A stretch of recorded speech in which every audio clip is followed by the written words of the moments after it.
Hello, students. This is Rakesh Bhatia. You are welcome in biology classes. Today, we will start with the new chapter 20 of plus one class, movement and locomotion. So, let us start. Movement is one of the significant features of living beings. Animals and plants exhibit a wide range of movements. Streaming of protoplasm in unicellular organisms like amoeba is a simple form of movement. तो आपको पता है कि movement जो है वो एक significant feature है लिविंग बीइंग का. एनिमल्स और प्लांट्स में अलग अलग प्रकार की मूवमेंट्स होती हैं. अमीबा की बात की जाए, सिंगल सेलुलर ऑर्गेनिज्म जो है अमीबा और paramecium, you know very well, they are single celled organism. तो अमीबा के अंदर स्ट्रीमिंग ऑफ साइटोप्लाज्म जो है that is a simple form of movement. Movement of cilia, flagella and tentacles are shown by many organism. आपको पता है कि paramecium में मूवमेंट की सिलिया की होगी, फ्लैजेला है, और टेंटेकल्स आपको पता है किसमें होती है, हाइड्रा है जिस तरीके से. Human being can move limbs, जाज, आईलिड्स, टंग एट्सेट्रा. ह्यूमन बीइंग में भी हम अपने जाज, लिम्स को, आईलिड्स को मूव कर सकते हैं. तो these are movements. Now, we will discuss about locomotion. Some of the movements result in change of place or location. Such movements are called as locomotion, like walking, running, climbing, flying, swimming are some forms of locomotory movements. तो movement का मतलब है कि एक ही स्थान पर खड़े रह के हम अपने जो ऑर्गेन्स हैं उनको हिला सकते हैं और अपने बॉडी पार्ट्स को हिला सकते हैं. और लोकोमोशन में क्या होता है कि there is a change of place और लोकेशन. तो इसमें running, climbing, flying, swimming are forms of locomotory movement. Locomotory structures need not to be different from those affecting other types of movement. तो locomotory structure और दूसरी movement के structure वो ऐसा नहीं है कि डिफरेंट ही होंगे. For example, in paramecium cilia help in movement of food through cytopharynx and in location also. Cilia movement of food में भी हेल्प करेगा और चेंज इन लोकेशन में भी हेल्प करेगा. ही हाइड्रा का केस देखते हैं. तो hydra use tentacle for capturing the prey and also in locomotion. तो हाइड्रा प्रे कैप्चर करने के लिए भी टेंटेकल्स का प्रयोग करता है और चलने के लिए भी जो प्रयोग है मूवमेंट के चेंज ऑफ प्लेस के लिए भी टेंटेकल्स का प्रयोग होगा. We use limbs for change in body postures and locomotion as well. So we can say that movement and locomotion cannot be studied separately. तो हम कह सकते हैं कि मूवमेंट और लोकोमोशन को हम अलग अलग से स्टडी नहीं कर सकते. The two may be linked by stating that all locomotions are movements but all movements are not locomotions. तो हम ये कह सकते हैं कि सारी जो लोकोमोशन है वो मूवमेंट्स हैं but all movements are not locomotion. यहां बहुत बड़ी बात क्लियर हो जाती है. Methods of locomotion performed by animals very with their habitats and the demand of the situation. However, locomotion is generally for search of food, shelter, mate, suitable breeding grounds, favorable climatic conditions, or to escape from enemy or predators. तो movement locomotion जो है एक स्थान परिवर्तन को हम locomotion कह सकते हैं, जो कि अलग अलग प्रकार का, जैसे कि बताया गया है कि मेटिंग पार्टनर ढूंढने के लिए, सर्च ऑफ प्रे के लिए है, प्रेडेटर से बचने के लिए है. Now, types of movements. Cells of the human body exhibit three types of movements, namely amoeboid movements, ciliary movements, and muscular movements. Some specialized cells in our body, like macrophages and leukocytes in blood, show amoeboid movements. तो macrophages और leukocytes जैसे WBCs हैं, तो वहाँ पे क्या होगा, amoeboid movement जो शो करेंगे, amoeba like movement शो करेंगे वो. It takes place by the formation of pseudopodia due to the streaming of cytoplasm. तो ये जो मूवमेंट होगी वो स्यूडोपोडिया की फॉर्मेशन से होगी और स्यूडोपोडिया जो है that will form due to cytoplasmic movements as you have studied in amoeba. Cytoskeletal elements like microfilaments are also involved in amoeboid movements. तो साइटोस्केलेटल एलिमेंट्स जैसे माइक्रोफिलामेंट्स हैं, ये माइक्रोफिलामेंट्स हैं, they provide the skeleton to the cells. They are also involved in amoeboid movements. Next we have ciliary movement. Ciliary movement occurs in most of our internal tubular organs which are lined by ciliated epithelium. तो हमारी body के जो internal tubular organs हैं, उन organs के अंदर एक epithelium होता है और उस एपिथेलियम के ऊपर जो है वो सिलिया लगे होते हैं, तो इस एपिथेलियम को हम कहेंगे ciliated epithelium.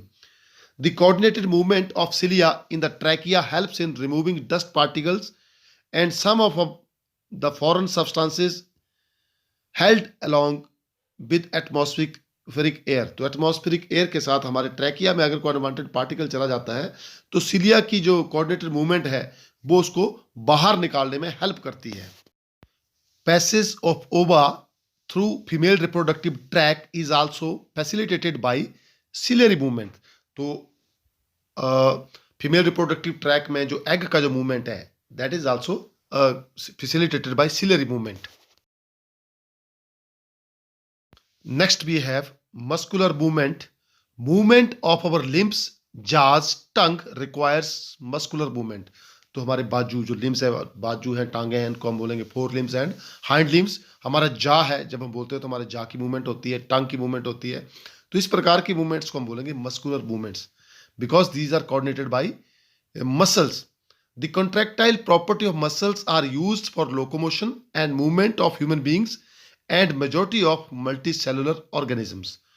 Locomotion requires a perfect coordinated activity of muscular, skeletal and neural system. तो locomotion के लिए muscular, skeletal और neural system की जो है coordinated activity होती है जिससे locomotion होता है. Now we will discuss muscles. Muscle is a specialized tissue of mesodermal origin. About 40 to 50% body weight in human adult is contributed by muscles. They have special properties like muscle की कुछ properties है like excitability, muscle excite हो जाते हैं, contractibility, muscle contract कर सकता है, extensive खींच सकता है, elasticity भी इसमें है, extensibility भी है. Muscle has been classified using different criteria based upon their location, appearance and nature of regulation of their activities. तो मसल्स को क्लासीफाई किया गया on the basis of their location कि कहाँ पर प्रेजेंट हैं, उनकी अपीयरेंस कैसी है और उनकी एक्टिविटीज क्या हैं. तो इस बेस पर जो मसल्स को डिफरेंट टाइप्स में डिवाइड किया गया है. तो based upon the location there we have three types of muscles: skeletal muscle, visceral muscles and cardiac muscles. Now, skeletal muscles are closely associated with the skeletal components of the body. They have striped appearance under the microscope and hence are called as striated muscles. तो skeletal muscle जो है आपको पता है जुड़े होते हैं हड्डियों के साथ. You can call it as muscle जो हड्डियों के साथ जुड़ा होता है, skeleton के साथ जुड़ा होता है, उसको बोलते हैं skeletal muscle. और ये मसल होते हैं स्ट्राइप्ड मीन धारीदार मसल होते हैं, इसलिए इनको स्ट्राइटेड मसल भी बोल सकते हैं. As their activities are under the voluntary control of nervous system, so also called as voluntary muscles. अब इन मसल्स का कंट्रोल जो है वो वॉलंटरी मतलब इच्छा अनुसार, अपनी इच्छा के अनुसार ये कंट्रोल कर सकते हैं, नर्वस सिस्टम को कंट्रोल करता है, तो इसलिए इनको हम वॉलंटरी मसल्स भी बोल सकते हैं. They are primarily involved in locomotion और चेंज ऑफ प्लेस. तो स्केलेटल मसल जो है वो लोकोमोटरी एक्शंस और चेंज ऑफ बॉडी पोस्चर्स में इन्वॉल्व हैं. You can see skeletal muscles striations, you can see धारियां देख सकते हैं इस मसल्स के ऊपर आप. So these are also called as striated muscles. Next we have visceral muscles. Visceral muscles are located in the inner walls of hollow visceral organs of the body like alimentary canal, reproductive tract. तो visceral muscle जो है वो hollow organ, जितने भी हमारे pipe like structures हैं, जैसे alimentary canal है starting from mouth to anus जो पोर्शन है, gut portion you can call it as, और रिप्रोडक्टिव ट्रैक है, इसके जो मसल जितने भी हैं वो होंगे visceral muscles. They do not show any striation, hence are also called as smooth muscles. They are also called as non-striated or smooth muscles.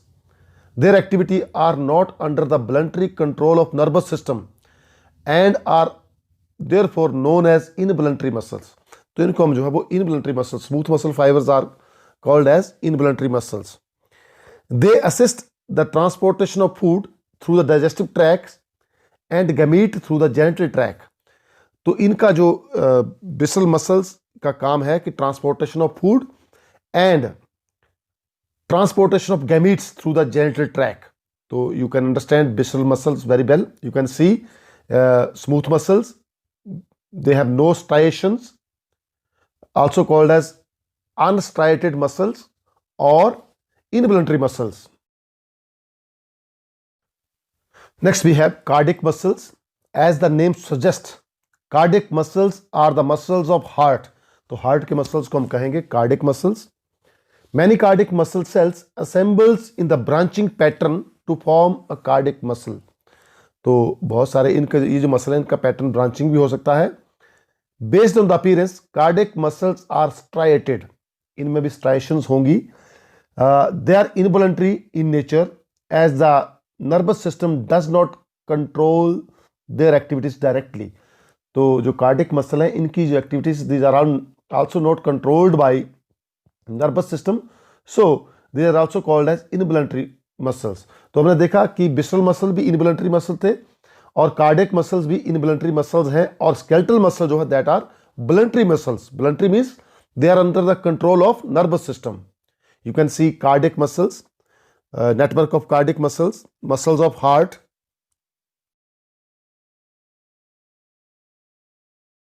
Now let us examine a skeletal muscle in detail to understand the structure and mechanism of contraction. You can see a skeletal muscle here. Skeletal muscle is a muscle which is attached with the bone. So you can see bone, tendon, epimysium, perimysium, blood vessel. You can see here.